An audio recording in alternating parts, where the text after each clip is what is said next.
turagusenga Yesu turagushima yubakisha mutagatifu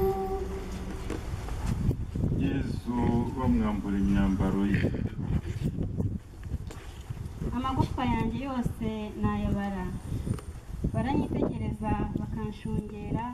bigabanyije imyambaro yanjye igishura cyanjye bakakigiriraho ubufindo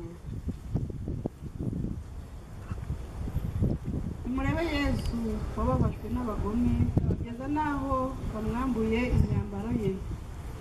byaturutse kuri bande se sabitwaga ko bamukunda sabasangiraga nawe ku meza amwe bakanywera ku nkongoro imwe uyu munsi se bwo abatuma acuzwa imyambaro ye ni bande ni jyewe nawe kandi twaragize ihirwe ryo gutumirwa ku meza matagatifu hari ubwo usanga duhamya ko mukunda ubundi tugatwarwa n'ibitamuhesha ikuzo ngubwo ubutunzi bubonekera mu nzira zidatunganye ngubwo ubusambanyi ngubwo ubujura no guteka umutwe ngaho mu bapfumu bw'izo ruswa n'ibindi noneho na bamwe mu bagiranye amasezerano n'Imana ku buryo bw'umwihariko nabo barayibagirwa bishakira ubuzima bworoshye dukomeze twambure Yesu imyambaro ye koko nitwisubireho inzira z'ikigendwa tugarukire